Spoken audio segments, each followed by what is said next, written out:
The Senate will come to order. Senator Merrifield. Will members and guests please join me in the Pledge of Allegiance? I pledge Allegiance to the flag of the United States of America and to the republic for which it stands, indivisible, for liberty and justice for all. Mr. Majors, please call the roll. Senators Aguilar, Excused. Baumgartner, Carroll, Cook, Crowder, Donovan, Garcia, Grantham, Guzman, Heath, Hill, Excused. Hodge, Holbert, John, Johnston, Jones, Kafalis, Kerr, Lambert, Lundberg, Marble, Martinez Jimenez, Merrifield, Neville,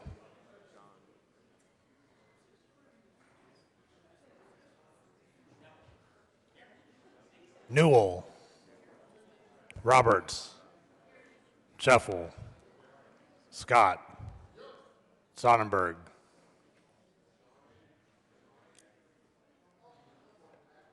Stedman, Tate, Todd, Ulibarri, Woods. Mr. President. Here. With 33 present, 0 absent, 2 excused, we have a quorum. Senator Woods. Thank you, Mr. President. I move that the reading of the journal from Wednesday, February 24th be dispensed with and the journal be approved as corrected by the Secretary. You have heard the motion. All those in favor say aye. Opposed, no. The ayes have it. The motion is adopted and the journal is approved. Majority Leader Scheffel. Thank you, Mr. President. This time I move that the Senate proceed out of order for the purposes of a moment of personal privilege. Granted. Colleagues, I granted that and I request that from you for myself. On Friday, my wife and I attended an event where journalist Michael Barone came up to me and congratulated me for having a wife that was half my age. I didn't know if he was alluding to the fact that she looked 30 or that I looked 110. With that, today is her birthday. And as you know, more often than not, I am here and she is not. Today is no exception to that. On most of her birthdays, she's dealing with our kids, the work, the carpool, the house, while I am working here. We have also missed, with my kids, Senator Johnson. I've also missed most of the Valentine's Days over the last 16 years and many, many, many anniversaries, which always fall during the state fair. And after about 4 years of that, she said no. With that, I was hoping that we could wish her a happy birthday together from here, obviously recorded. One thing about her, though, is it wouldn't really matter what you bought her as long as it comes with a card. And I have learned that lesson over and over and over, to include a week and a half ago on Valentine's Day. I didn't get the card. Well, here's your card, Lisa. I know you're watching. I said we have a special bill today. That's me. Come on up, gang. Come on up. With a quartet, come join me, please. Quartet and beyond. Where's the letters? Okay, you're real mixed up. Okay, you do this one. I'll do this one. Ready? No. Come on. On Lisa. Oh no, on Lisa. No, not yet. We haven't practiced this. Ready? Happy birthday to you. Happy birthday to you. Happy birthday, dear Lisa. Lisa. Here's your card. Happy birthday to you.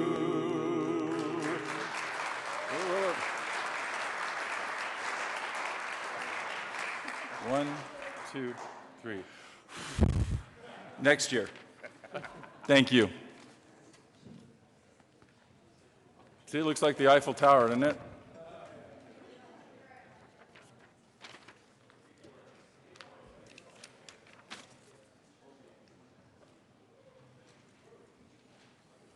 Back to business. Reports of committees of reference.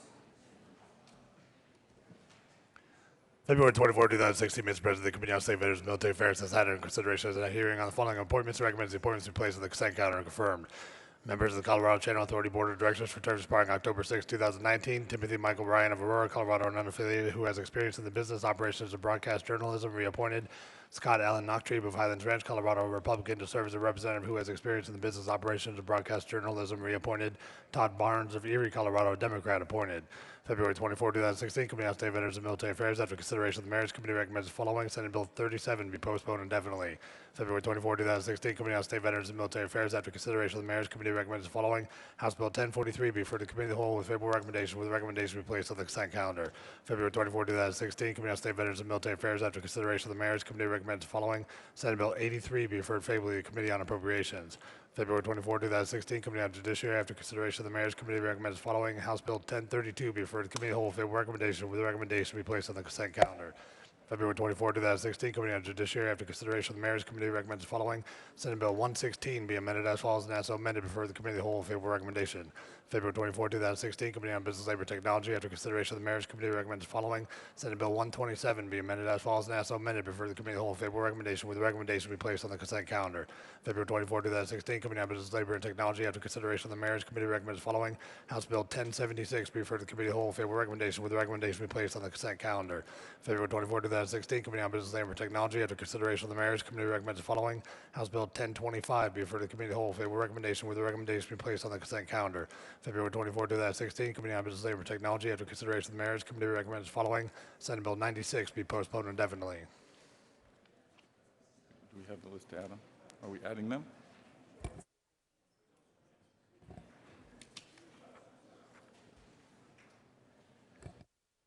Senate Services. February 25, 2016, correctly gross Senate Bill 16, 34, and 80, correctly reading gross Senate Bill 7, 112, 125, correctly revised House Bills 1008, 1041, 1049, 1081, and 1095, correctly enrolled Senate Joint Resolution 7.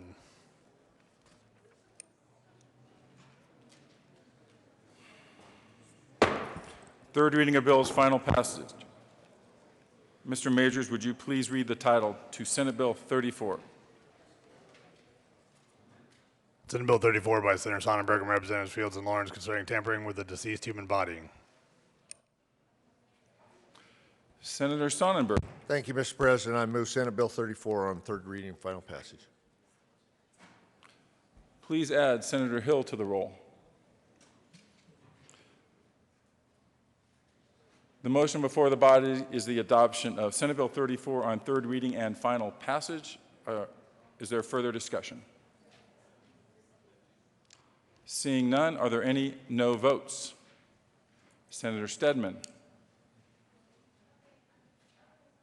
Senator Hill.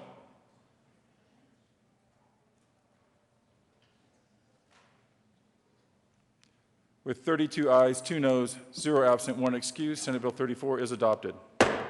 Co-sponsors: Senator Cook, Senator Woods, Senator John, Senator Johnston, Senator Crowder, Senator Roberts, Senator Newell, Senator Scott, Senator Martinez-Humenick,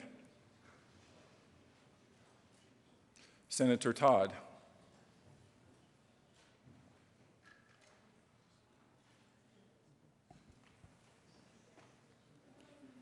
Mr. Majors, would you please read the title to Senate Bill 80? Senate Bill 80 by Senator Newell and Representatives Wist and Pabon, concerning secured marijuana cultivation requirements. Senator Newell. Thank you, excuse me. Thank you, Mr. President. I move Senate Bill 80 on third and final reading and ask for an aye vote. And may I say 2 sentences? Senator, please. Thank Yours. you. That's true. Thank you, Mr. President. Members, I just wanted to clarify, some people were out of the room yesterday during our second floor, excuse me, our second debate. And just wanted to clarify for those of you who weren't, what we did, we added 2 amendments onto the bill that helps with clarifying that medical marijuana grow alone does not constitute triggering a call to Child Protective Services. And then we also added that piece in for the registered medical marijuana users, from ages 18 to 21, that those are fine to be there in the home. And so I wanted to clarify that the same bill passed in 2014 unanimously. So if you were here in 2014 as a legislator in either chamber, you voted yes for the same bill for recreational marijuana. So this just puts it into medical marijuana, exact same standard. So if you vote no for this bill, then you are saying there will be continuing to be 2 different standards. So with that said, I ask for an aye vote. Is there further discussion? Seeing none, are there any no votes?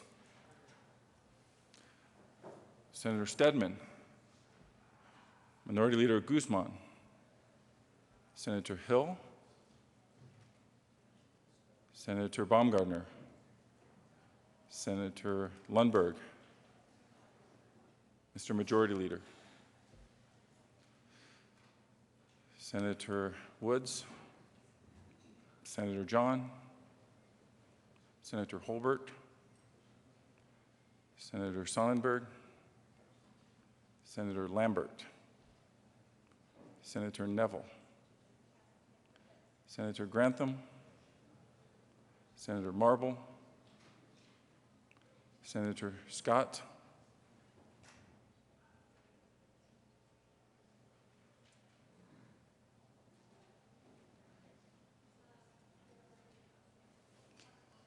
with 19 ayes, 15 noes, 0 absent, 1 excused, Senate Bill 80 is adopted. Co-sponsors: Senator Heath, Senator Kerr, Senator Johnston,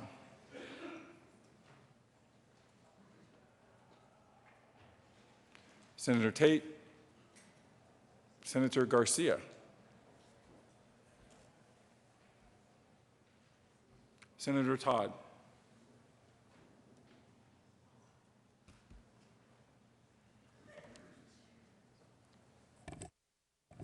Mr. Majors, would you please read the title to Senate Bill 16?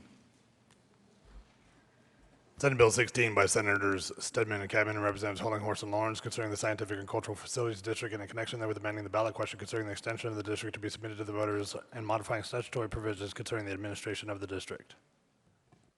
I move Senate Bill 16 on third reading and final passage. Ask for use of the current roll call.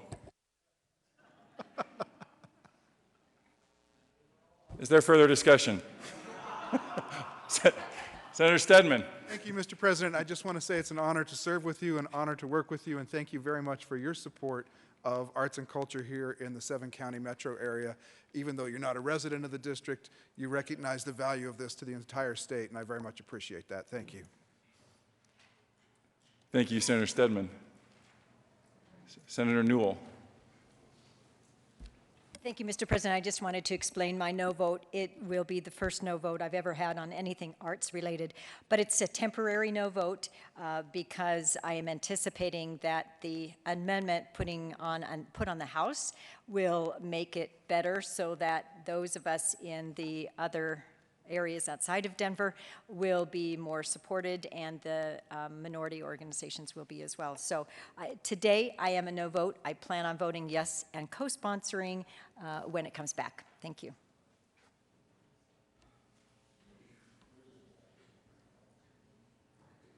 Is there further discussion? Are there any temporary no votes?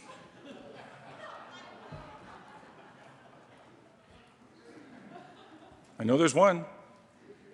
Oh, Senator Newell. Senator Jones. Senator Lundberg. Senator, it's temporary.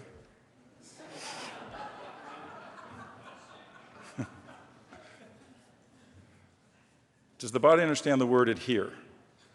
Think about that. Senator Marble.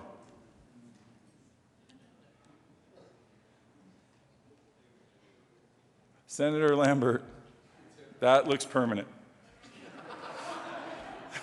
Senator Merrifield. We don't have the white buttons like they do in the House. Going once. With 28 ayes, 4 noes, 2 temporary noes, actually 6 noes.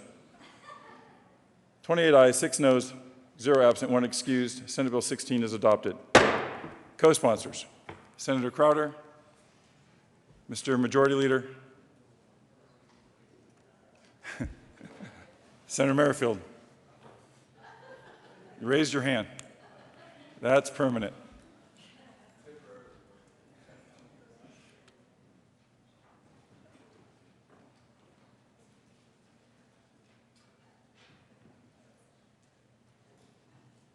Co-sponsors. Okay. Senator Merrifield, would you like to be removed as a co-sponsor?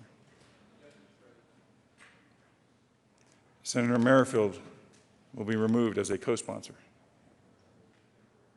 Temporarily. Sounds like we're going to have to change the rules.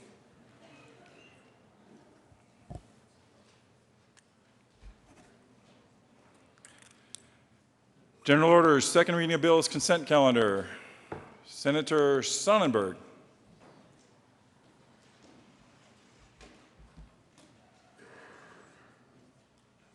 Thank you, Mr. President. I move the Senate now resolve itself into the Committee of the Whole for consideration of general orders, second reading of bills, consent calendar. You have heard the motion. All those in favor say aye. Those opposed, no. The ayes have it. The Senate will resolve itself into the Committee of the Whole for consideration of general orders, second reading of bills, consent calendar. Senator Sonnenberg will take the chair. Do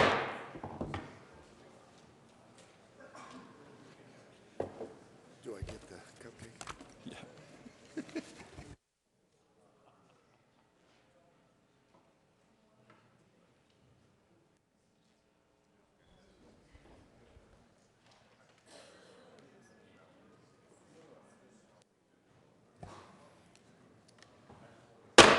Committee will come to order. The coat rule is relaxed. Mr. Majors, please read the titles to all the bills on the general order, second reading of bills, consent calendar, please.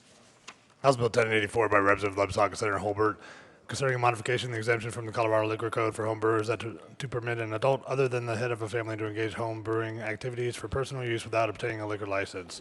House Bill 1057 by Representative Ransom and Senator Merrifield, concerning statutorily established time periods that are multiples of 7 days.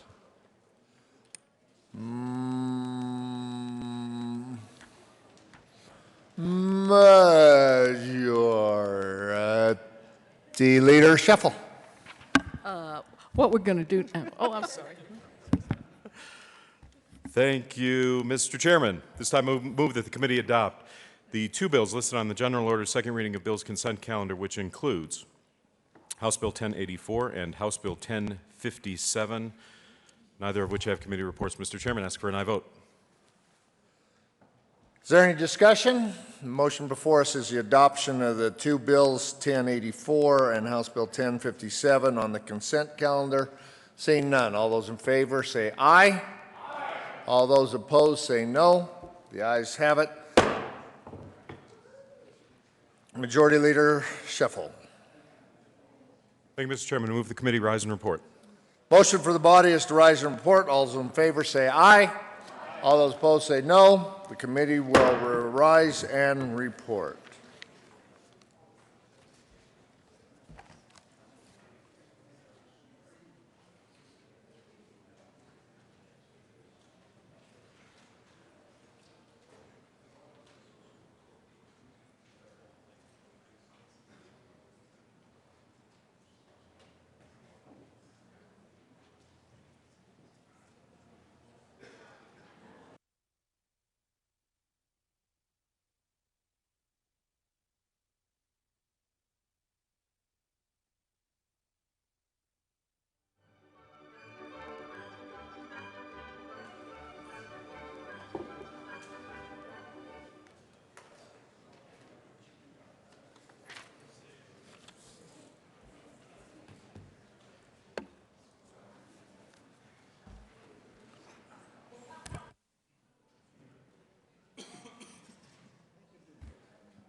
The Senate will come back to order. Senator Sonnenberg. Thank you, Mr. President. The Senate met and had two bills under consideration. Mr. Majors, would you please read the report?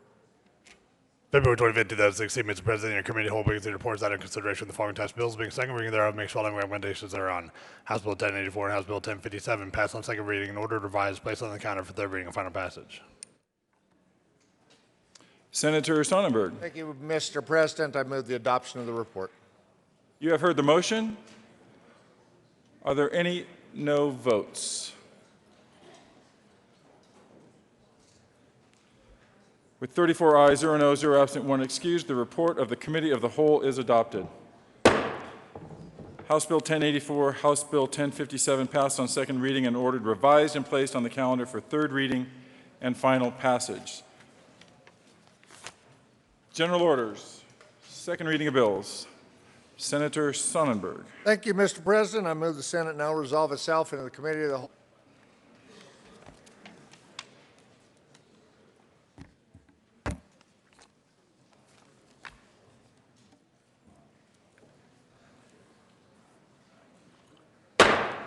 Committee will come to order. The Colt rule is indeed again relaxed. Mr. Majority Leader Scheffel.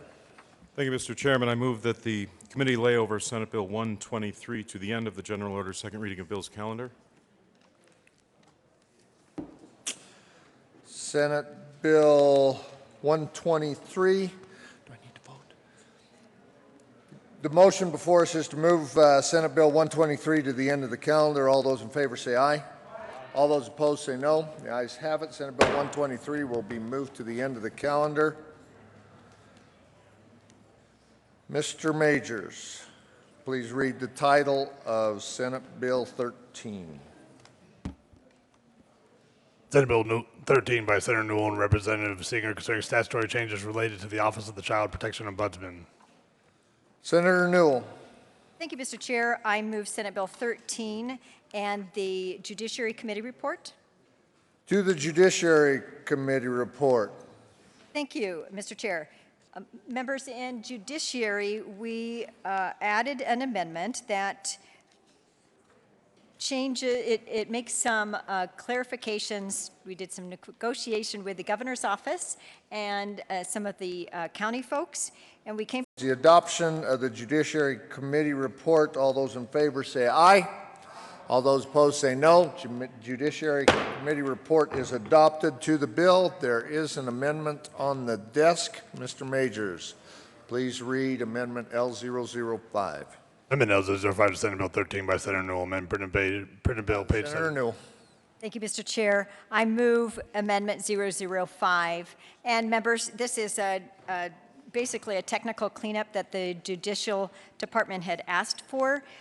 Now that the Child Protection Ombudsman Office is in judicial, then they had asked, rather than an annual look at the MOU between the Ombudsman Office and the Judicial Department, that now they will do it upon the time of that they mutually deem appropriate. So I ask for an aye vote.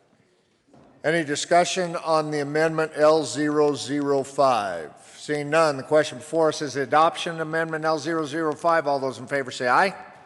All those opposed say no. Ayes have it. L005 is adopted. To the bill, Senator Newell.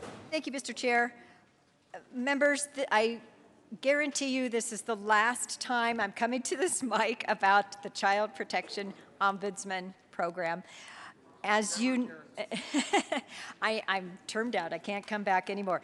But this is, as you all know, last year we moved it into the judicial branch, and from that we looked at some of the things that we needed to clean up and make very clear moving forward, being it in that branch. And so it updates the audit requirements. We have fulfilled that. They had an audit in their third year of operations, and now they will be treated as other offices, and it would be upon the request of the audit committee.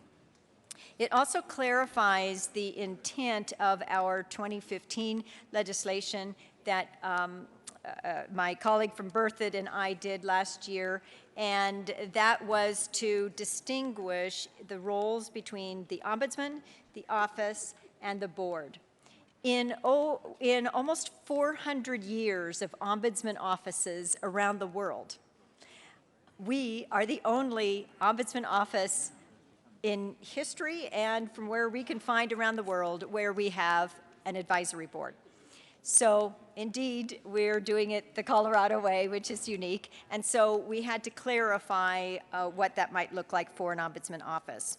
So the duties of the board will be hiring and firing of the ombudsman, developing a public feedback and complaint process related to the ombudsman, overseeing and advising the ombudsman on strategic direction of the office and its mission, and then helping to promote the use, engagement, and access to the office. That's been one of the issues that we've heard, that many people don't even know that there is an ombudsman office where they can go to. And then also with the ombudsman oversight of the general operating budget. And then the added duties to the ombudsman are signature for the office of the MOUs between CDHS and judicial and the office, and then quarterly updates to the board. The CCI, I was formally told yesterday or 2 days ago that CCI has dropped its opposition, and so they are okay with the bill now, and the governor's office is now as well. The League of Women Voters supports, as well as many others who have told me. But anyway, it passed out unanimously out of judiciary, and so I asked for an aye vote. Senator Crowder.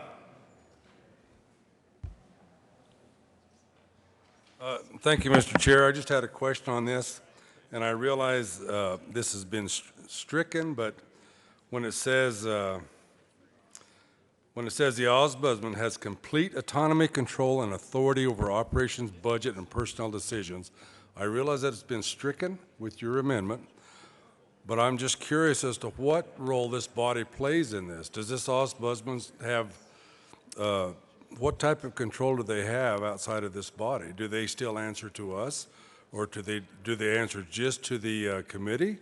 Or what direction can we play in this, the role that we play in this? Because it looks to me like the ombudsman still has a considerable amount of authority and power. And, you know, I understand that they need some discretion on how they do this, but it looks to me like it's still a little bit overblown on the side of the ombudsman. Thank you. Senator Newell. Mr. Chair, thank you, my colleague from down south. Nothing has changed from last year, which is why we worked with the governor's office as far as having the board with the ombudsman. It's still replicated after the, oh my gosh, what's the Parent Respondents Council and the Office of the Child's Representative. So they're also in the judicial branch, and they also have boards, so it's similar to that. Senator Lundberg.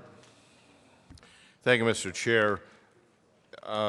Let me jump in a little bit on answer to the question as well, and that is, remember this, an ombudsman's office doesn't have any authority over the management of the, in this case, the Department of Human Services. What the Ombudsman's office is very similar to an audit where they need the independence to learn what they need to learn and then say what they need to say so that so that it can be publicly understood what's occurring within whatever that ombudsman's office has purview over. But it's only as an outside independent audit, if you will.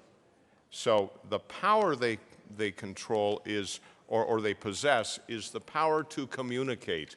And they need the autonomy to communicate free of outside influence. And that's what we've been doing for these last couple of years, is seeking that true independence for the Ombudsman's office. This is where the problem began, is they were right in line with the folks that they were supposedly providing an independent opinion of. And so, you know, when it comes to what power they have, well, actually none. But what authority do they have? Well, they have the authority to dig in deep and to proclaim loudly what they see. And that oversight is what is so necessary when it comes to human services issues that far too often are hidden for sometimes very legitimate reasons as to who did what where, but the Ombudsman's office gives you that safety valve so that the real truth can come forward and hopefully better policies will result. Senator Crowder. You know, I appreciate the words that have been spoken, but if you look at the back, when you read the words, the ombudsman may not be subpoenaed by independent parties to testify. What that tells me is you're creating a situation where they do have that power. If they cannot be testified on the instances in which they investigate, it does create that illusion in government that there's someone above the ability to be subpoenaed for information. And that's what, you know, you know, I'm not unsupportive of the bill, but I think we should be cautious about how we perceive this this very important position to be. And you know, the idea of not being able to subpoena creates red flags for me. But thank you very much. Senator Newell. Thank you, Mr. Chair. Thank you, Mr. Chair. That part was actually stricken from the bill. My colleague to the south, don't know if you can hear me, but that was actually stricken from the bill with the amendment. So there's nothing in the bill about subpoenas. So that part is taken care of. But I did want to reiterate what my colleague from Bertha said, which is the ombudsman has no power. They have no authority to, they can't compel an agency to do anything. They can't compel any party to do anything. They are meant to be a transparent office, just like the state auditor cannot compel anyone to do anything, but they can go in, investigate, and then come out with a report that says, here's what we found. But other than that, they have no power. Seeing no further discussion, the question before us is passage of Senate Bill 13. All those in favor say aye. Aye. All those opposed say no. The ayes have it. Mr. Majors, please read the title of Senate Bill 21. Senate Bill 21 by Senator Donovan and Representative Mitch Bush concerning recognition of the fourth Monday in March as a state holiday in connection there designated the fourth Monday in March as Public Lands Day. Majority Leader Scheffel. Thank you, Mr. Chairman. I move the committee lay over Senate Bill 21 to March 1st. Question before us is lay over Senate Bill 21 till March 1st. All those in favor say aye. All those opposed say no. Ayes have it. Senate Bill 21 will be laid over till March 1st. Mr. Majors, please read the title of Senate Bill 123. Senate Bill 123 by Senator Lundberg and Representative Singer concerning free access for high occupancy vehicles to high occupancy vehicle and high occupancy toll lanes on state highways in connection with prohibiting the Department of Transportation and the High Performance Transportation Enterprise from requiring a vehicle owner to use a switchable transponder or other device in order to travel in a high occupancy vehicle on such a lane without paying a toll. Senator Lundberg.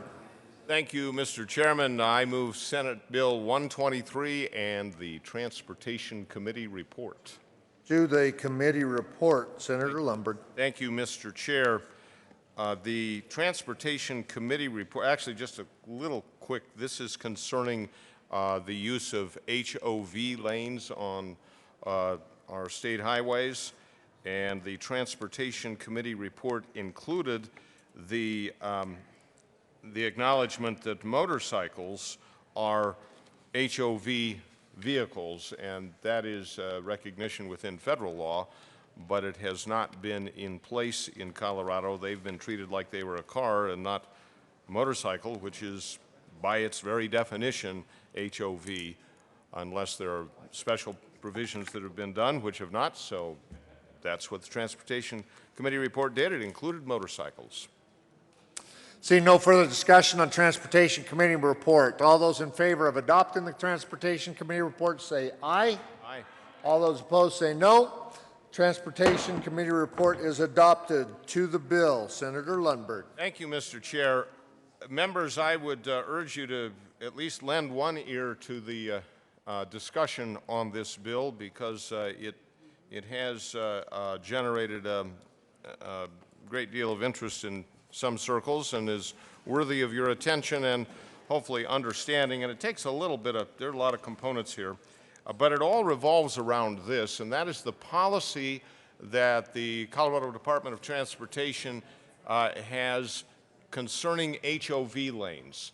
Let me give you a little bit of history to start with. And of course, HOV stands for high occupancy vehicle, meaning by current definition, 2 or more people in a car, one driver and one passenger, constitutes HOV 2, which is what's considered HOV today. Anyway, let me go back to the 1980s. There were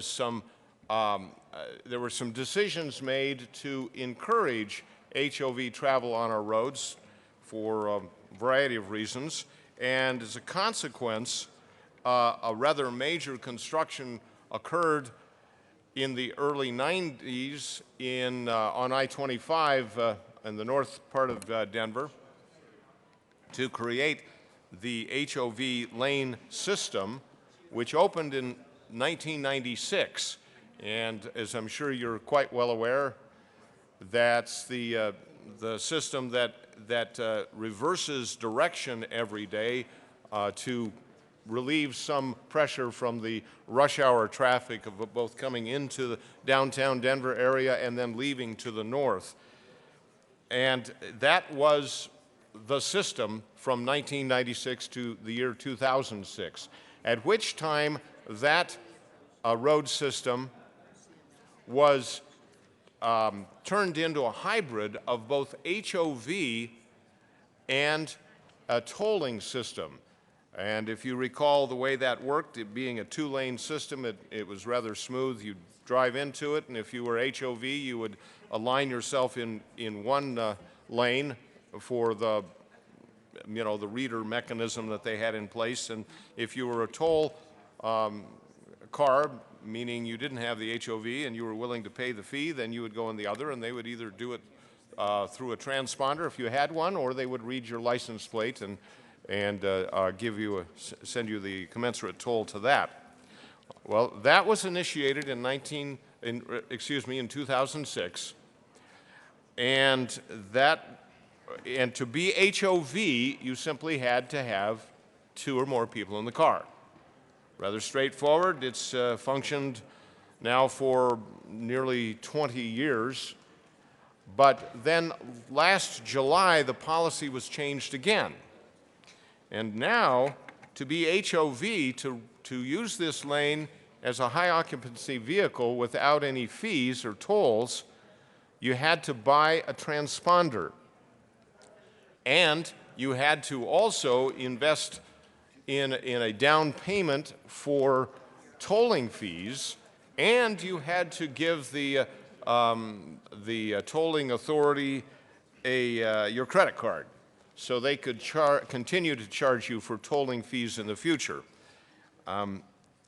This created a problem, a rather significant one, and of course there was another little wrinkle to all of this is when this was rolled out in July of 2015, the signage and the public awareness was not adequate, and there was a lot of confusion. A lot of people found themselves stuck with a tolling bill where they thought they went through HOV, but they didn't have their transponder and really didn't understand that it could be the case. I know I had a family member who had that happen to them, and that's what brought it to my attention initially. And when I went and looked at the signage and considered the whole circumstance, I came to the conclusion that this was not a good policy.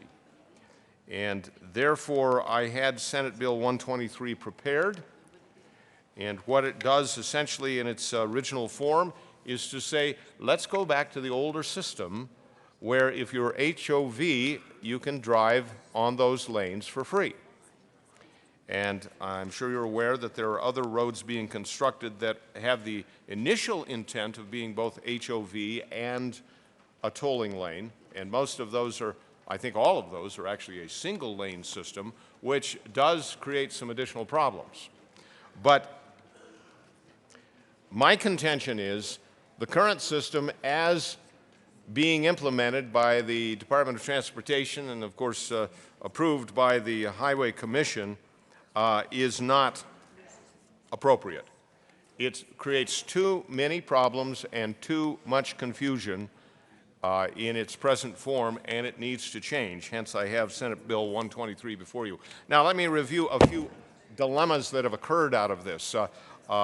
Many of you, I'm sure, are aware, and these are some anecdotal, but I think they help illustrate the overall issue. I'm sure many or all of you are aware that there is a van load of students from CSU, political science students, who come down to the Capitol during session a couple of times a week, and they serve as aides and interns to many of us. Well, they've been used to using the HOV lane, which has saved a great deal of time on their part, and they are definitely HOV. It's a van full of students, you know, I don't know how many, 10, I think they're 15-passenger vans. And they found that they could not use the HOV lane. Why? Well, because CSU has a lot of vans, and that's up in Fort Collins, at their Fort Collins campus. And in order for them to qualify for the new system, they would have to take each one of those vans and create a transponder, buy the transponders, pay the fees. I believe they have some sort of a fleet mechanism, but it's far too complicated, onerous, and expensive for CSU to invest in that, and they haven't. So that's an HOV vehicle that has been filtered out of the system. You know, that's the case for myself as well. I've been used to using that lane when I've had family members with me or others. Unless you go get the transponder and pay the fee, you can't use it for free. And it's a rather curious question of fee or free. Now, for tourists coming through Denver and into Colorado, here's what we've set them up for. If they're used to using an HOV lane back home in whatever state they live in, that is, as we have had it for the last 20 years, you simply use it. They find themselves getting a bill sent to them, as far as they're concerned, from the state of Colorado saying, well, you drove on our road and you didn't read our sign properly, and so we're going to send you a tolling fee. Or if they rented a car and thought they were HOV and used the lane, not only are they charged the fee there, but rental companies will tack on an additional, from the research I've done, it looks like $15 at least for that day, and sometimes $15 a day for as long as you own the car, because you thought you were using an HOV lane. I don't think the present system is at all functional, and I do believe that it needs to change, and particularly when it comes to roads that were constructed specifically for the purpose of of an HOV lane that motorists could use with no additional cost beyond, of course, the price they pay at the gas pump every time they fill up, which does go for our road construction.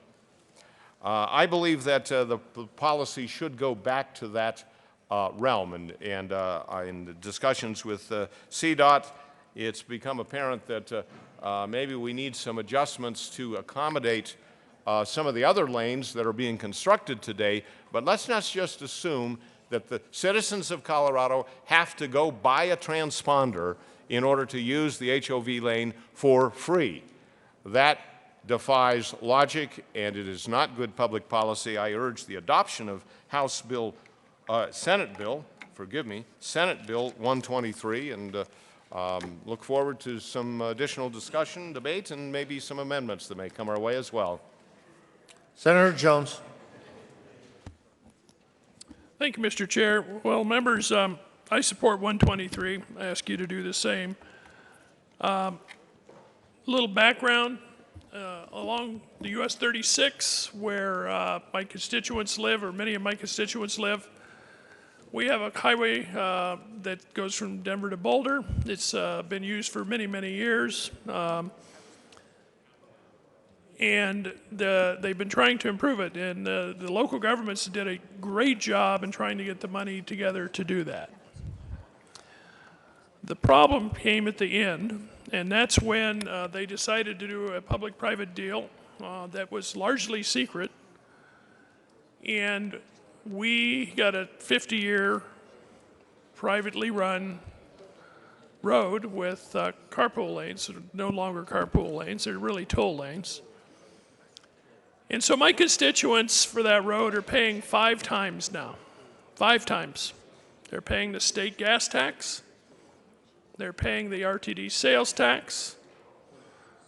Many of the cities like Louisville contributed to the project, so the taxes from Louisville. Then a toll, if they want to get in the toll lane. And then the insult to injury was a transponder that let you get in a carpool with 2 people that cost $15 and $35 down in an account with E470. Needless to say, people are really, really unhappy with that transponder fee. So that's a big problem. But it got worse. I served on the Transportation Committee here and was very involved in that. And we learned about a week or 2 before the Transportation Commission was to take action that they were going to change carpools from 2 people to 3 people. That eliminates 80 to 90% of the carpools. Now, for you, those of you around Denver in the 80s, you know Dr. Cog really, really promoted carpools because the congestion was getting worse and worse and worse. And it's been something that we've tried to use to help with traffic congestion all that time. And then bang, the commission makes it 3-person carpools, basically eliminating carpooling in that lane. So again, that's insult to injury for my constituents, and they're still very unhappy. I had a town hall in Louisville the other day, or a month ago, excuse me, and one of the first comments from one of the members, unsolicited, was about US 36 and the public-private deal and 3-person carpools, and you could hear a moan in the group. There are about 30 people there. You could audibly hear everybody moan. That's how bad it is. Now, CDOT says they can't, an HPTE, you know what HPTE is, right? It's High Performance Transportation Enterprise. I say that to my constituents and nobody has a clue what that means. But they say, well, it's going to cost us money if this is free. Well, it should cost you money because you took that money from my constituents. It's okay to pay your gas tax and your RTD tax and have the locals do a share, and even if you want to get in the toll lane, to pay the toll. But to make those of us who've been carpooling for free for decades pay $15 and then $35 more down payment so you can go on the tollway too, is just plain wrong. And so I support this bill to help work on those issues. And I hope CDOT comes around and HPTE comes around to know that there are amends to make, because if somebody goes to the ballot to try to raise taxes for roads, they better do well in Boulder County, very well. And right now they will not. People are mad. They think they've gotten the short end of the stick. So I hope they come to the table with an honest compromise on this bill. But until that happens, I'm supporting the bill, and I ask you to do the same. Seeing no further discussion, Senator Todd. Thank you, Mr. Chair. And I rise in opposition to Senate Bill 123. I was the only no vote in transportation, and let me explain why. The part of the bill I support and wholeheartedly agree with was the amendment. The amendment was the part that was about the motorcycles. They were the only people that came to testify in favor of the bill, along with one individual who had a ticket dispute. That was the support for the bill in committee. And basically, let me speak to that amendment, which is, and I guess I probably should have said that during the committee report, was to talk about the fact that it is a federal law for the HOV lane to be free for motorcycle use. And so that is a piece that can be easily remedied. We have had several meetings since the bill was heard in committee to make sure that we are moving forward on assuring that any motorcycle riders in the HOV lane are not charged, and that is a simple solution. All it takes is putting a decal on, and the transponder just looks like a decal about the size of a quarter on the headlight of the motorcycle. And that would automatically reflect and show that they are a two-wheel vehicle. And so that part of it is remedied. That is the part of the bill that I supported.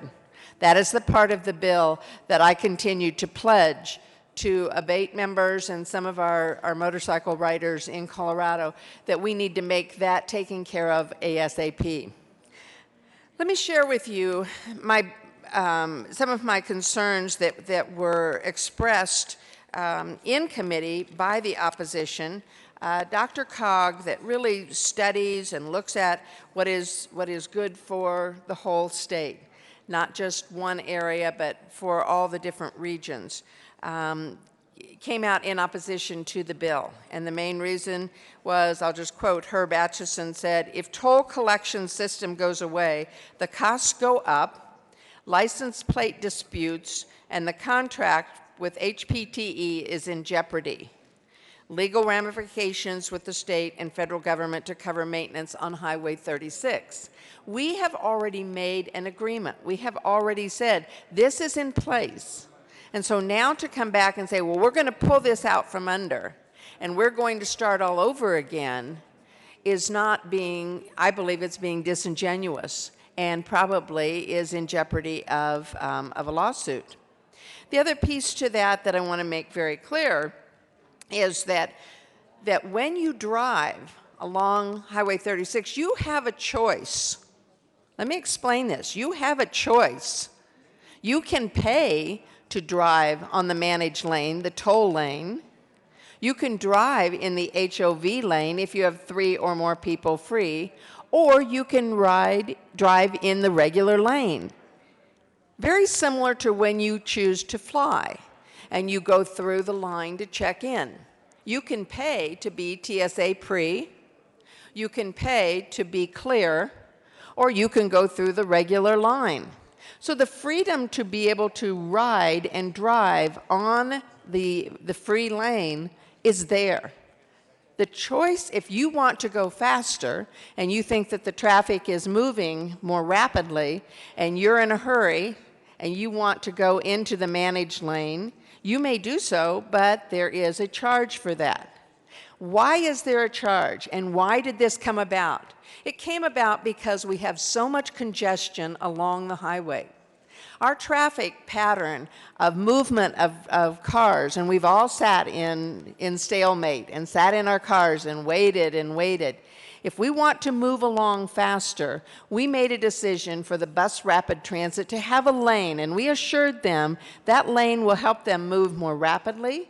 That lane will give them permission to be able to move at a more rapid and less congested rate. If indeed we say, well, we're going to just say it's a free-for-all, you can just go however you want, what, again, we've done is we have pulled back on what a pledge was with the agreement for the bus rapid transit.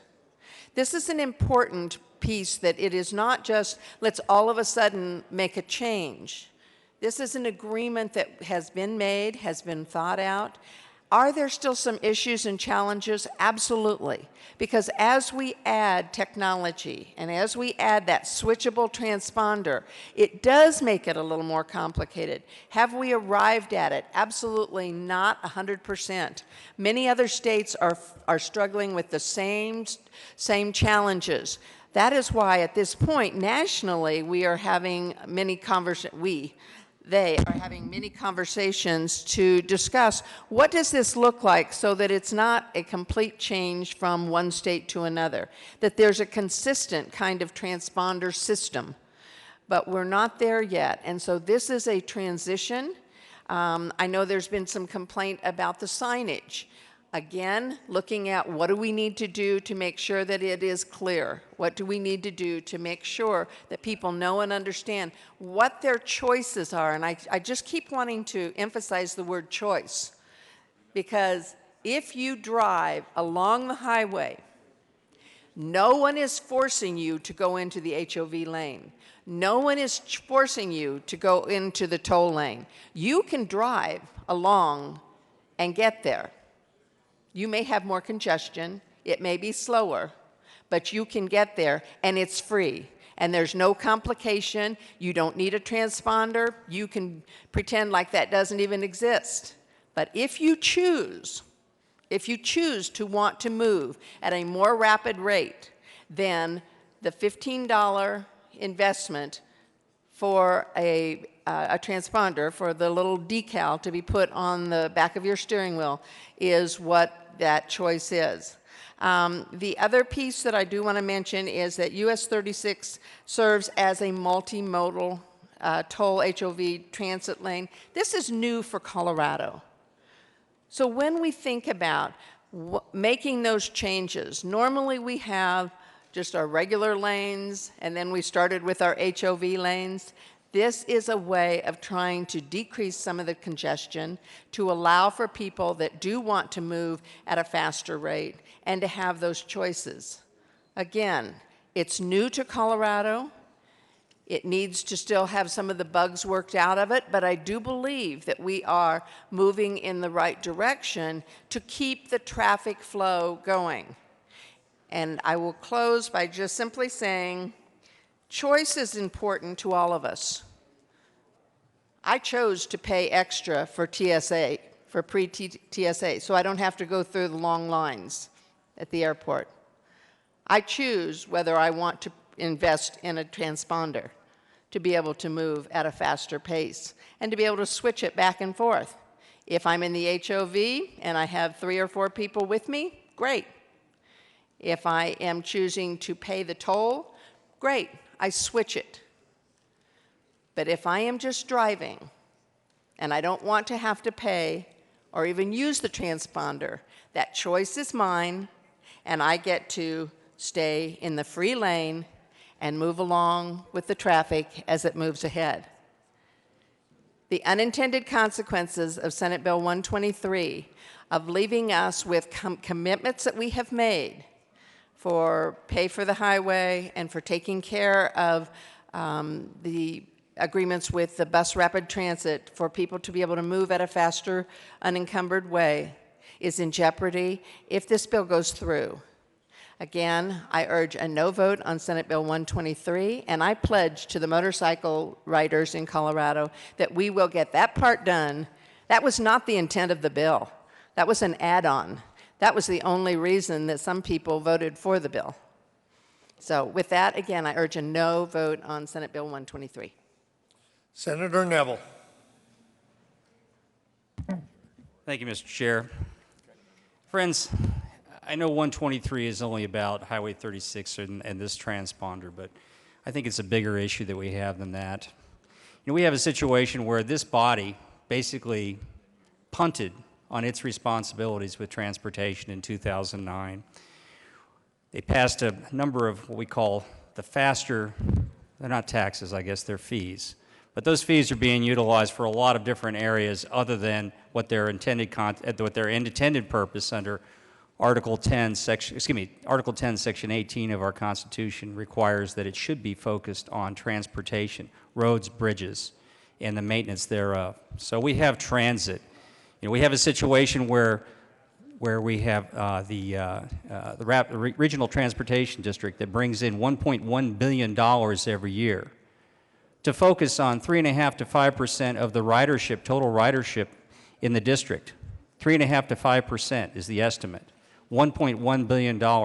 Yet we leave CDOT with $1.4 billion to take care of all other expenses regarding transportation. So we have big problems. So now what we've done is we've created this hierarchy. If you're poor, you don't get to go as fast. You get stuck in traffic. But if you have the cash, you can upgrade. Friends, I'm sorry, this is a horrible policy, and I know that this bill isn't going to solve that. However, passing 123 promotes that important conversation, and I will support 123 to make sure that we have that conversation. It's time that this body realizes it's not the haves and the have-nots. We should treat transportation the way it should, and we should not have a hierarchy of only those people who can afford to pay the freight. We need to have a different attitude in this chamber, and I hope you support 123 also so we can continue that important conversation. Senator Heath.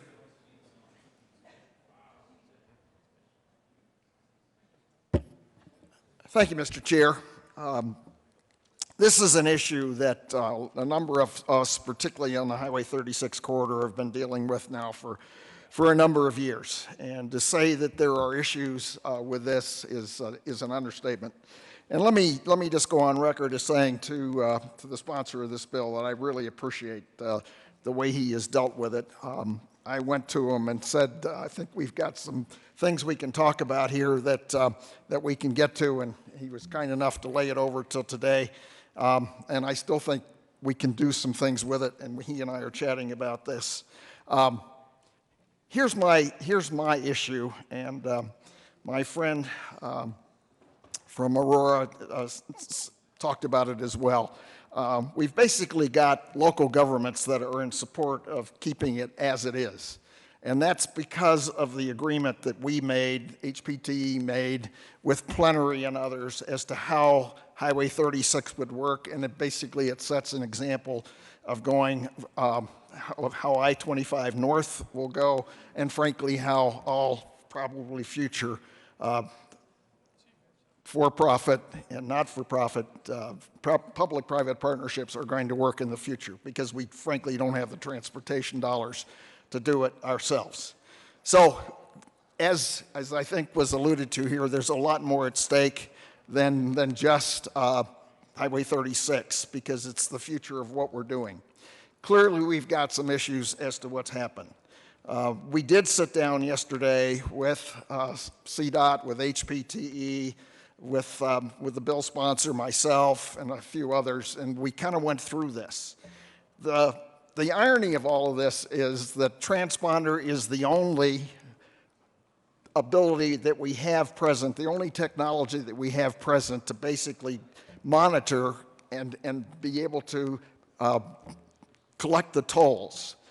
There is some technology that is being tested, actually has been put in use in one state, but it's very, very early on, and I think we would all agree it's not ready for prime time.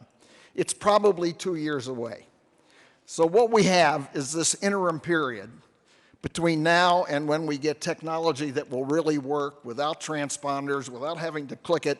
I decided that I had to drive in myself this morning, and I had to click that transponder literally as I'm driving down the highway, which is not a very safe thing to do, and it really doesn't work very well, but it's all we've got. So we've got to figure out a way to get us through this next 2 years, and that's what this conversation is all about. I am certain that CDOT, HPTE can do something that makes this more workable.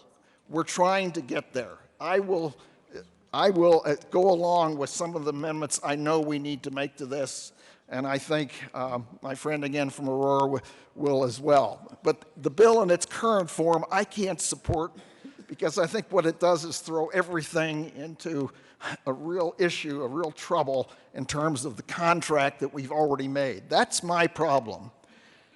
I would like to support this bill. I would like to do what the bill sponsor is trying to do. I'm sympathetic to it. I think my constituents are sympathetic to it. But basically, just throwing the baby out with the bathwater, as this bill does, I cannot support. So I'm going to, at some point in this conversation, ask that we lay this bill over until next week and again sit down with the CDOT and the HPTE folks and figure out how many amendments we can do. Clearly we can take the motorcycles out of it. That's not a question. I think we can take the fees out. I think that has got to be negotiated, but I think we can do that. I think we can figure out a way to refund the $15 fee that I and a lot of my constituents and a lot of you paid. I think we can do that. How much further we can go, I'm not sure. But I'd like to have the opportunity to try one more time before we pass this on seconds. I'm not sure whether the bill sponsor is willing to do that, but I think we can get there. Again, just to put this in perspective, what we're talking about is how do we get from where we are today to basically 2 years from now when we can all have an electronic system that we don't have the transponders and we don't have to go through all of the funkiness of it and have a real solution. So that's what we're trying to do, is solve a 2-year problem. Thank you. Senator Lundberg. Thank you, Mr. Chair. You know, when I look at this issue, let me cover a couple of things. There's been some discussion on, well, contracts have been made, agreements are in place, we cannot violate those contracts or agreements. Yeah. And the first contract and agreement was, I believe, a contract with the people of Colorado. I gave you the history. Back in the 80s is when this started being planned for. And what was planned and constructed initially was an HOV lane. That's what's in place. That's what's been used for the last 20 years. I saw it as a bit of a retraction from that agreement when it was also used for a tolling lane. But I thought that was reasonable because we do have to pay for roads. And if somebody wants to come on and say, okay, I'm not HOV, I'm willing to pay a premium to use this as well, great. But remember, initially the contract, and it's not a signed and written document, it's an agreement with the people of Colorado, is, you know, the policy is we have HOV lanes. Now they're becoming in name only. Let me give you some statistics or some facts on what's been happening. Since they've converted the stretch on I-25 to the switchable pass mechanism, the HOV use for those lanes has dropped from 60% down to about 20%. So just a fraction of the people who were utilizing HOV are now using it. Now, the argument I was giving, well, everybody else was cheating. These are the ones who are really HOV. I'm sorry, I reject that. Because the set used to be anybody who's HOV, how many hundreds of thousands of cars are in the Denver metro area, could utilize those lanes when there were 2 or more people in the car. Now it's crunched down to those who did go and spend it's not $15, the $35 investment, $15 for the transponder, $20 is kind of a shrewd marketing tool to get you into the tolling side. There are about 60, I think the number they gave me was 67,000 of those switchable transponders are out there now. So instead of the entire population of cars in the Denver area being potential HOV users, it's down to 67,000. Actually, it's somewhat remarkable that as many as 20% of the users are now HOV. You know, the plan is, and this bill isn't dealing with this directly, but the plan is to go to 3 or more people in the car. The estimates that I've heard are that that will choke the usage down to about 1/10 of what it was before. So if we go from 60% usage when it's both a combination of HOV and hot lane, down to 20% are now HOV, take 1/10 of that and you end up with 2% of the people using the lanes will be HOV. I see a pattern here, and I see a plan, and I see an agreement that was not with the people of Colorado, and that is, let's get rid of the HOV concept. Yeah, we'll keep it in name only. I don't like that. I don't believe that is a good policy. I believe that is a violation of contracts and agreements. Therefore, I bring before you Senate Bill 123, which I agree. We're in this first body in second reading on the floor. I look forward to some amendments that can find some solutions that will really work. But the solution is not kill the bill. The solution is find the best policy that maintains the public policy of having HOV lanes in place, available for use by everyone within the state of Colorado. That's it. Thank you. Seeing no further discussion, Senator Jones. Thank you, Mr. Chair. An earlier person up here speaking talked about, could bring a lawsuit, could be in court. Anytime you get into a public-private deal, that is a consequence. And so when you guys, any of us, want to run a bill to change anything about a public-private deal like US 36, you will get a fiscal note, essentially written by the corporation, in the case of US 36, an Australian corporation, that tells you how much money it costs to undo something. I had a bill killed over this a couple years ago. Representative Foote and I call it the corporate veto. We have 2 entities that veto now, the governor and corporations, as long as we do these public-private deals. And that extends to other areas beyond roads.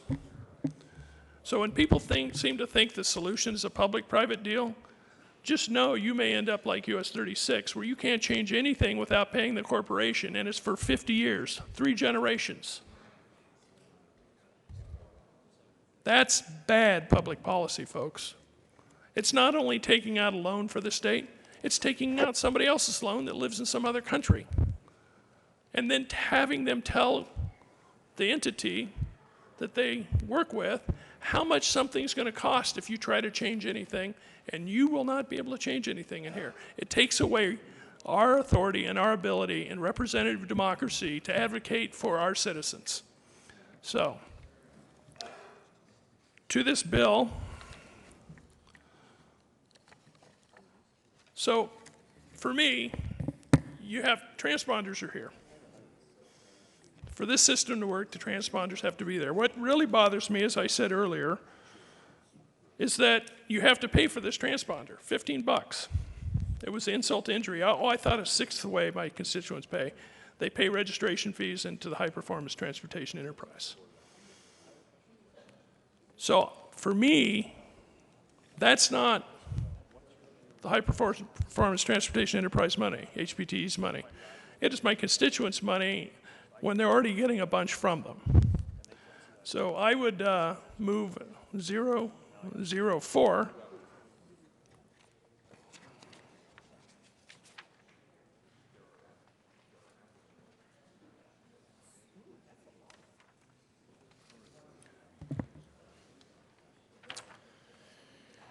There is an amendment on the desk. Mr. Majors, please read Amendment L004.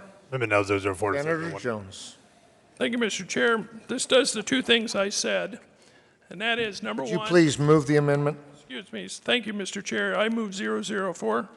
Go ahead, Senator Jones. Thank you. So what this does is says, yeah, you have to have a transponder. The system has to work, but you can't charge $15 for it. Just remember, they still have to pay the $35. That's a deposit if they use the toll road without the transponder. And you have to remit the money back to the people who've already paid for a transponder. $15. And I think this is only fair. They changed the policy for free carpools. Now they're making it harder to carpool by going to HOV3. They shouldn't be charging you for something that's been done for free and you, in good faith, did for years. So I ask for a yes vote on this.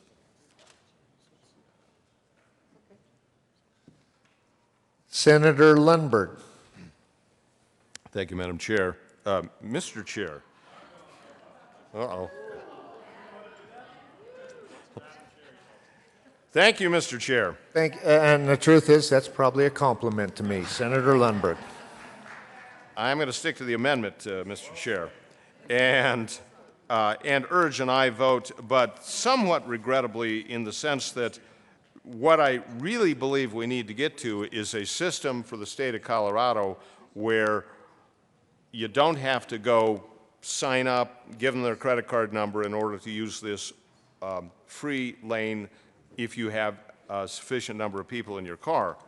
But I believe we've got a lot of paths to go down before we get this perfected, and this is a good step that will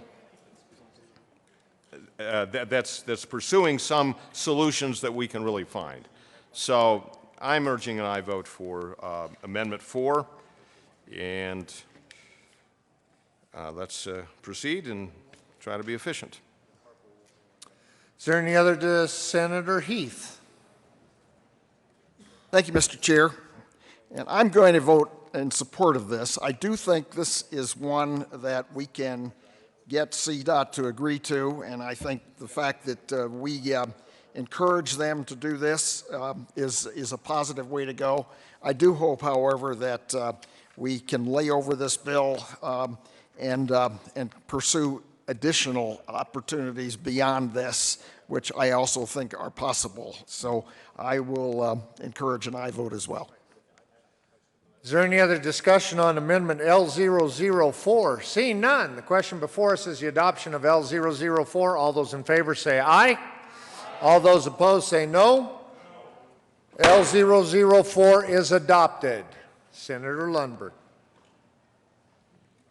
Thank you, Mr. Chair. Members, I appreciate your kind attention to this important matter, which has got a lot of parts to it. I hope we can continue this, and would ask the Majority Leader if we couldn't lay this over, and maybe we can sort this out and come up with some better solutions finally. Senator Jones. Thank you, Mr. Chair. Members, I have another amendment. Remember that this carpool went from 2 cars to 3 as of January 1st of next year. That was done by the commission. In the contract, what they had was there's 3 ways for the HOV to go to 3. Notice this is in the contract with the private entity, right? This is no longer commission policy. It's commission doing what they got to do in the contract. But there were 3 things. 2 of them were performance based on US 36, and it basically said if the lane slows down below 45 miles an hour for buses, then you kick in HOV 3, so there's less congestion. They didn't wait. The 3rd way they said the commission could act. They didn't bother to wait to see if things slowed down. They just said, boop, we're going to do it now. We're going to go to HOV 3, January 1st, 2017. Arbitrary decision, in my opinion. And so I'm not going to offer the amendments today, but I have an amendment to extend that for 4 years. I'd be open to even talking about the performance standard again. But remember, this HOV 3 extends to 2 other roads in Colorado, South Santa Fe and the highway running in from Basalt to Aspen. And so they just made this, whoop, we don't want two-person carpools anymore. And I can't remember the exact numbers, but that essentially eliminates 80 to 90% of carpools. The whole idea of carpooling, it was promoted by government agencies for years, for decades here. I remember hearing the ads in the 80s from Dr. Cog. And to do that arbitrary move just didn't make sense to me. So I think we should consider that as well. But I won't offer the amendment today.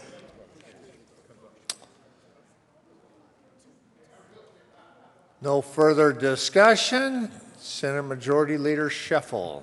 Thank you, Mr. Chairman. I move that the committee lay over Senate Bill 123 to March 1st. Motion is to lay over Senate Bill 123 till March 1st. All those in favor say aye. All those opposed say no. The ayes have it. Senate Bill 123 is laid over till March 1st. Senate Majority Leader Scheffel. Thank you, Mr. Chairman. I move the committee rise and report. Question before us is whether or not the committee should rise and report. All those in favor say aye. All those opposed say no. The ayes have it. The committee shall rise and report.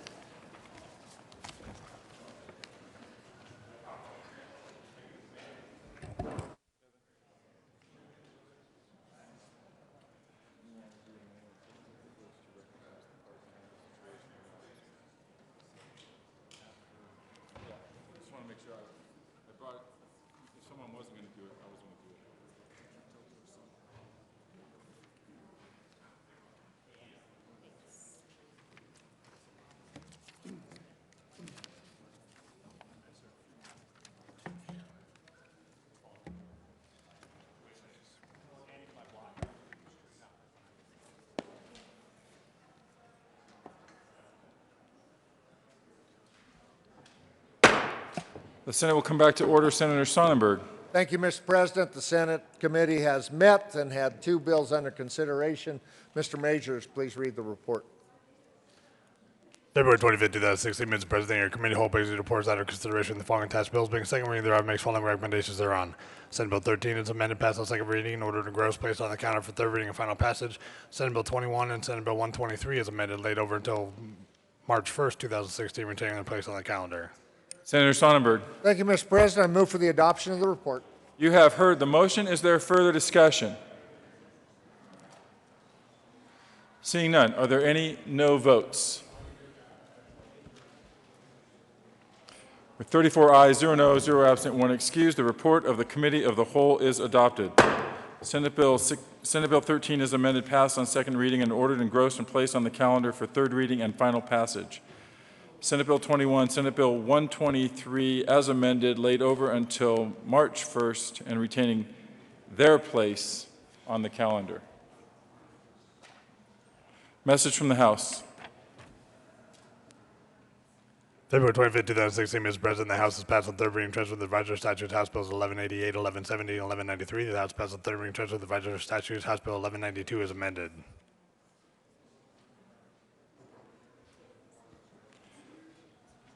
Message from the Reviser. February 25, 2016, we herewith transmit without comment House Bills 1170, 1188, and 1193. Without comment as amended, House Bill 1192.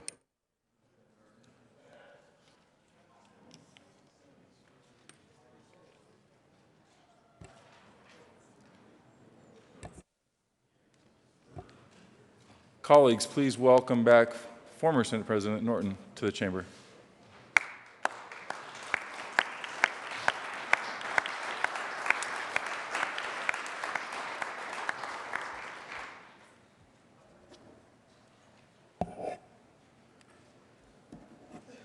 Senator Scheffel.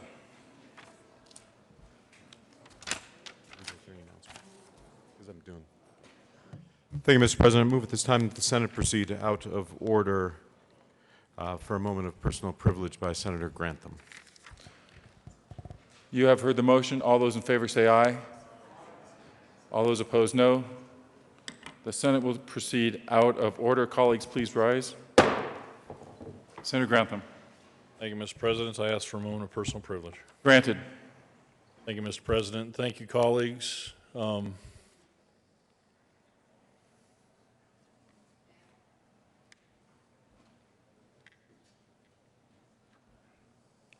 This is never easy, is it?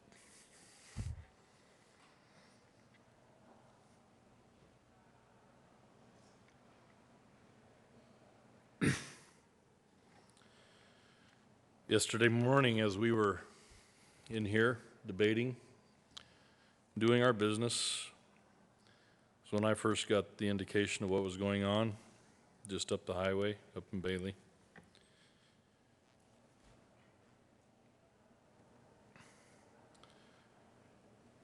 Several officers, several deputies doing their duty, going to a home to serve an eviction notice. 7 or 8 of them, knowing it was a high-risk affair,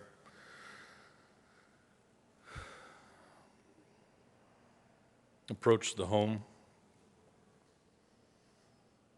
and I'm pretty sure most of us know the outcome at this point. One of the deputies in Park County is fatally shot.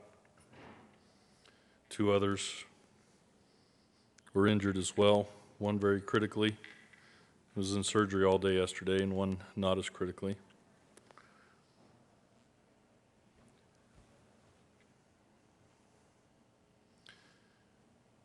Captain Mark Hancock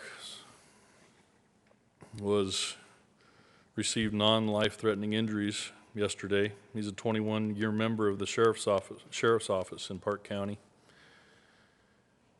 He grew up in the Park County area. He's an assistant coach at the Platte Canyon High School football team. It was just this year that Captain Hancock has been awarded for his outstanding service to the Park County schools. Master Patrol Deputy Colby Martin is also a veteran of the sheriff's office there in Park County, 11 years. He remains in critical condition at St. Anthony's Hospital this morning.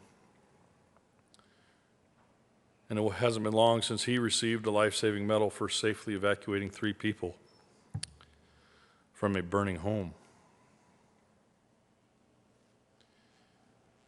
And Corporal Nate Kerrigan, 13-year veteran with the Sheriff's Office, assistant high school football coach, head baseball coach at Platte Canyon High School. One time he was the caretaker at the Farmers Union Education Center. And yesterday, one of 7 deputies,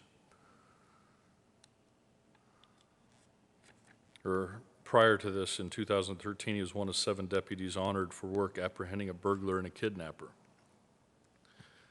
And then as of yesterday, one of 8 heroes who went to simply do their duty yesterday morning. I don't know what else to say, folks. There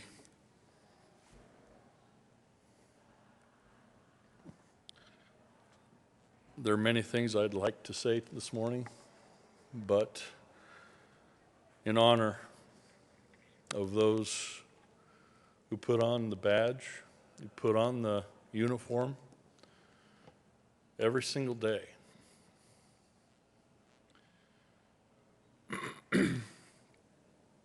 Seems like such a simple thing, and yet even in some of our quiet corners of the world, they risk their lives and they give the ultimate sacrifice just simply doing their job.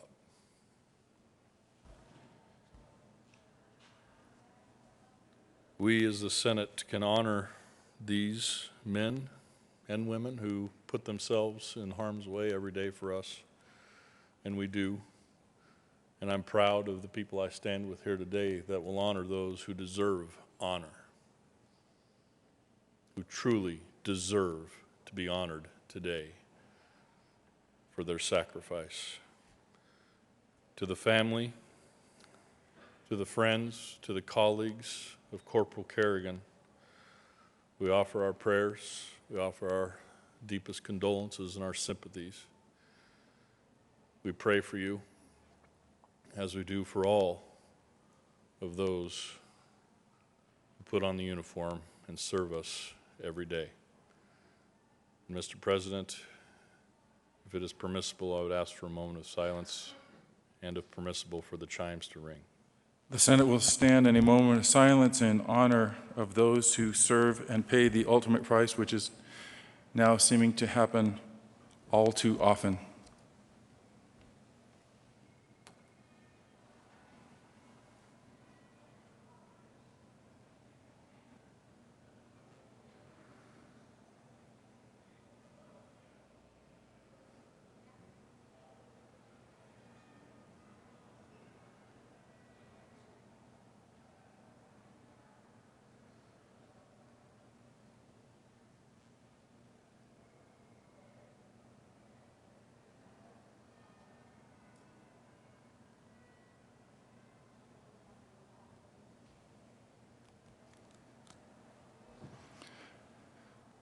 Thank you, colleagues. Thank you, Senator Grantham. Thank you, Mr. President.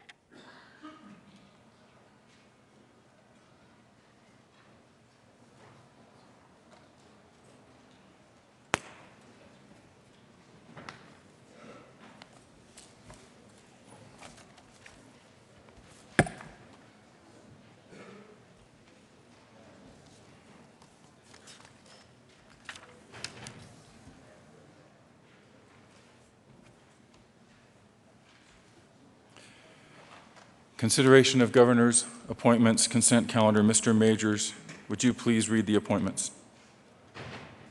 Members of the Colorado Board of Veterans Affairs, effective June 30th, 2015, for term expiring June 30th, 2019. Christopher Michael Holden of Colorado Springs, Colorado, a Republican and a veteran who has been honorably released or separated from the Armed Forces of the United States, reappointed.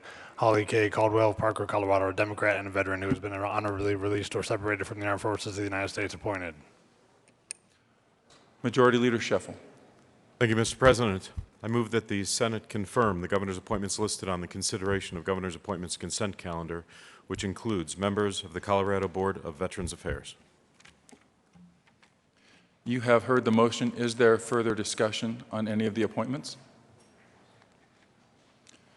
Seeing none, are there any no votes on any of the appointments?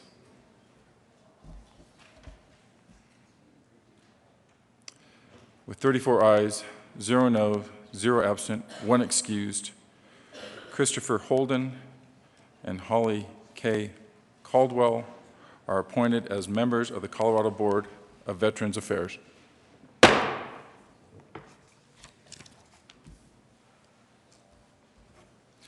Announcements.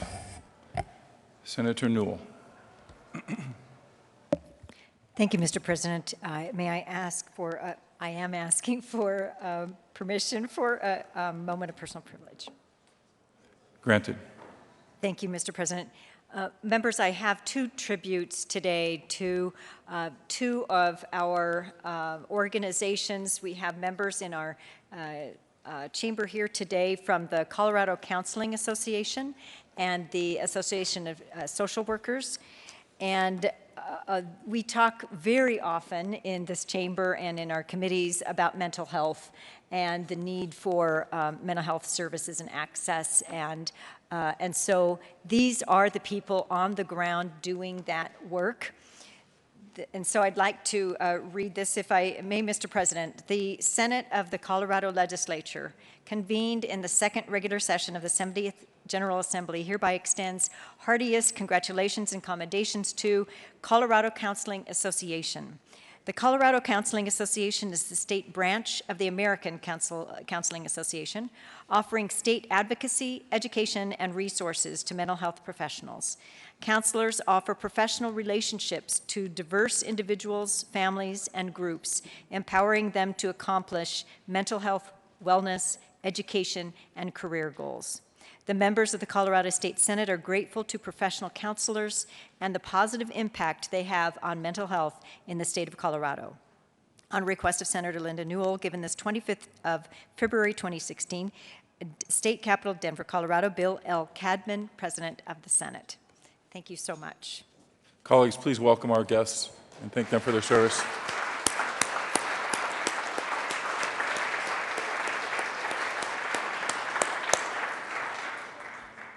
Senator Newell. Thank you, Mr. President. And then the other one is for the social workers, and probably the most misunderstood profession. And please, thank you. You're welcome to stand, yes, so we can recognize you in your bright green labels. The social workers probably are the most misunderstood profession. I entreat you to talk to social workers in your own districts and in your own committees when they come before you to testify. Their work for usually not very good pay, honestly, is some of the most critical that we have in the state. And this tribute says, the Senate of the Colorado Legislature convened in the second regular session of the 70th General Assembly hereby extends heartiest congratulations and commendation to National Association of Social Workers, Colorado Chapter. The National Association of Social Workers is the largest professional social work organization in the country, with 130,000 members nationally and over 2,000 members in Colorado. Social workers are mental health professionals who confront some of the most challenging issues facing individuals, families, communities, society, and forge solutions to help people reach their full potential. The members of the Colorado State Senate are grateful for the important work and continuing dedication of social workers throughout the state of Colorado. On request of Senator Linda Newell, given this 25th of February 2016, State Capitol, Denver, Colorado, Bill L. Cadman, President of the Senate. Thank you so much. We honor you today.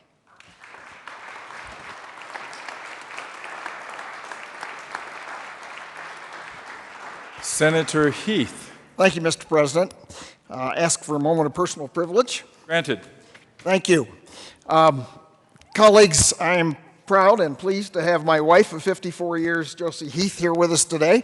And with her are guests of the Community Foundation serving Boulder County, and of which Josie is the president. If they'd stand up and we welcome them. Thank you all for coming.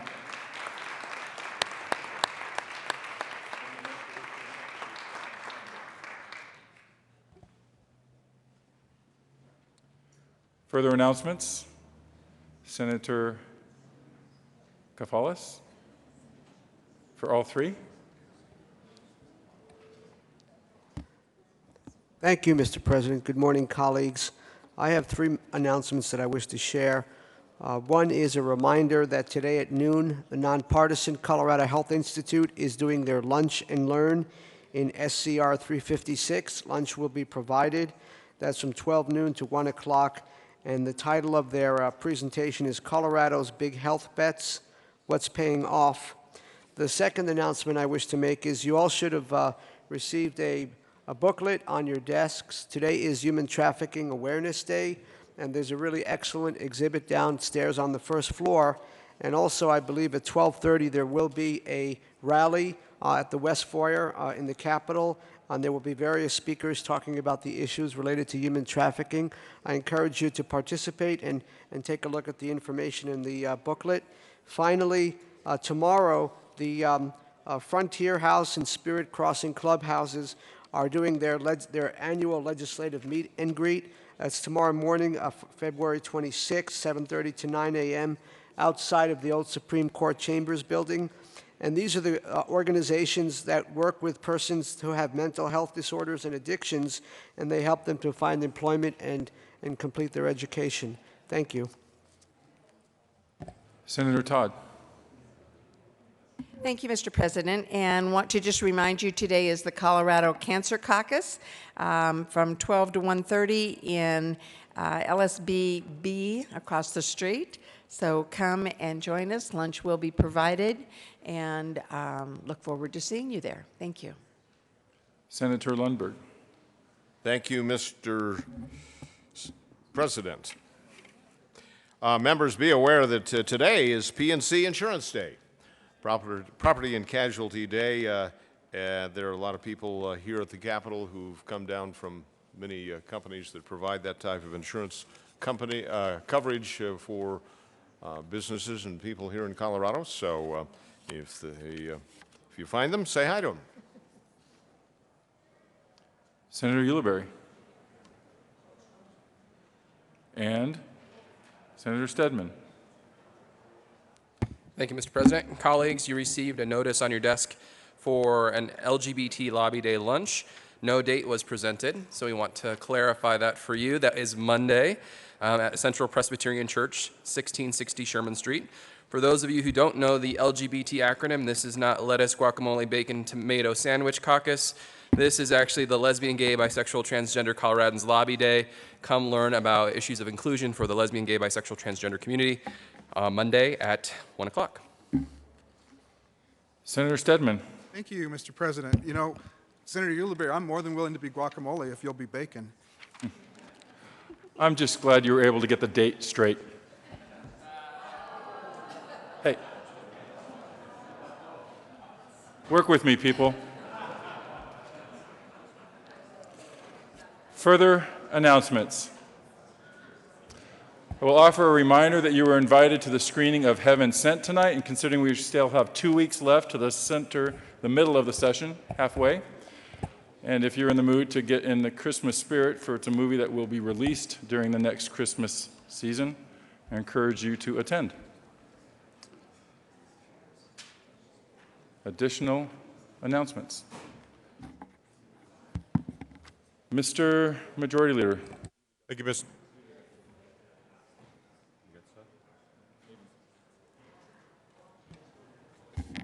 Thank you, Mr. President. I move that the Senate recess. Colleagues, we are going to leave it open, having a couple things come over from the House, but you don't need to stay for that. So move that the Senate recess to 1 p.m. today. You've heard the motion. All those in favor say aye. Aye. Those opposed, no.